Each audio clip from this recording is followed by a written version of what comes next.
à 61 000. 13h, 14h. Europe 1, 13h. 13h32 sur Europe 1, la suite d'Europe 1, 13h. Vous écoutez Céline Géraud et avec vous aujourd'hui, Céline, vos deux chroniqueurs politiques, Olivier d'Artigol et Jean-Claude Dacier. Et on vient d'en parler, 5 jours après le passage du cyclone Chido sur l'archipel de Mayotte. Emmanuel Macron est donc arrivé ce matin dans l'archipel avec 4 tonnes de fret, une équipe de secouristes.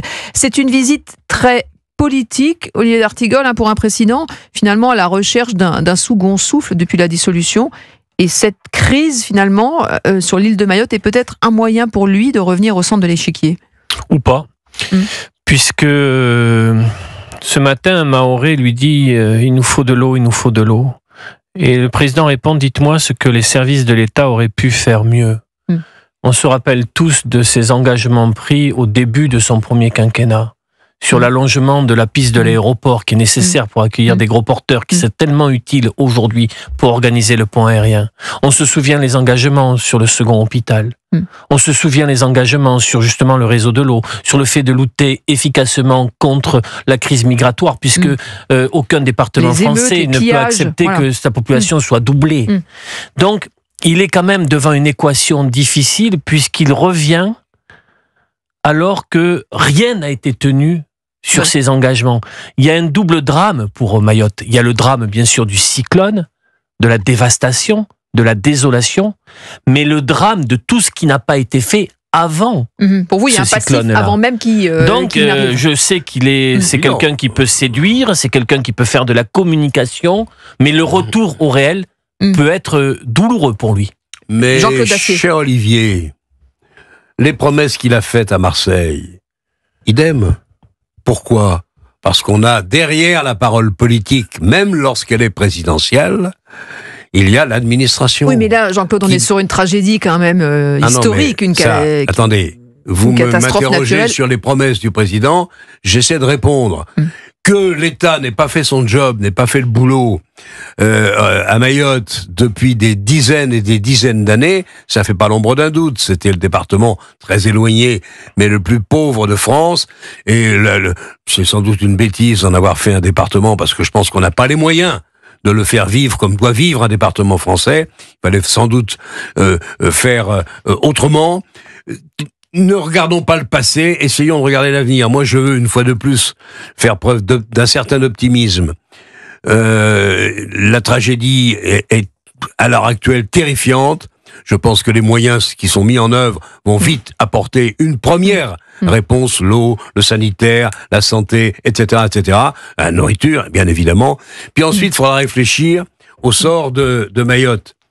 L'État, je le répète, n'a pas fait le job. Eh bien, j'espère, je veux croire qu'avec un électrochoc d'une telle violence, l'État va faire en sorte... Le seul problème qu'on ait, ça va coûter des dizaines de milliards. Le seul problème qu'on ait, c'est qu'on n'a plus un sou. On va écouter Emmanuel Macron. Mais néanmoins, la prise de conscience, on va l'écouter, la prise de conscience est très forte, et que peut-être, tout ce que nous n'avons pas fait et que nous aurions dû faire, peut-être que cette fois, le traumatisme est tel qu'on va le faire. Emmanuel Macron, alors sur les promesses non tenues, alors c'est une archive qui date d'il y a 5 ans, vous en parliez, Olivier d'Artigol, on l'écoute, 2019, Emmanuel Macron à Mayotte. La France, c'est d'abord la sécurité.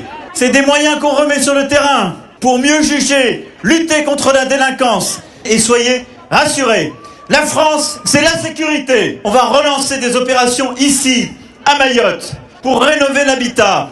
Et donc les engagements que j'ai pris devant vous, je viendrai en rendre compte. Maoré, Natsa, Pakacho.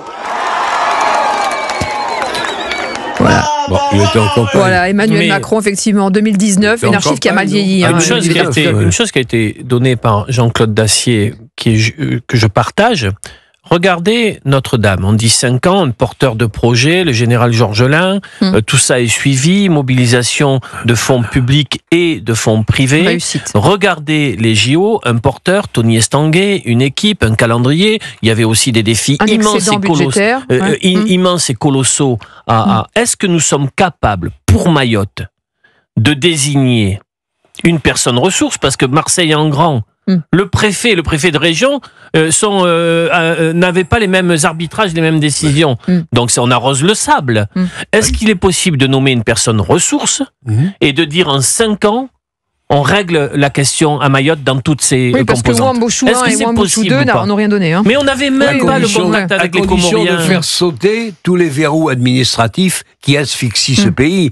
Le boulot est souvent fait, simplement il faut 15 ans. Demandez aux chefs d'entreprise. Mais des verrous, on les a fait sauter. Demandez à ceux qui veulent créer une entreprise. Pour la reconstruction de Notre-Dame, on a fait sauter des verrous. Oui, on les a fait sauter. Pour les JO, on a fait sauter des verrous. Mais on les a fait sauter de la même façon, même si là, la durée de préparation était plus large, plus grande, plus longue. Néanmoins, évidemment, moi j'approuve votre initiative. Nommons un monsieur Mayotte, un responsable. Mais il ne fait que ça. Mais essayons d'obtenir que cette bon Dieu d'administration milite également dans le même sens. Je ne dis pas qu'elle fait mal pour le plaisir de faire mal. Non.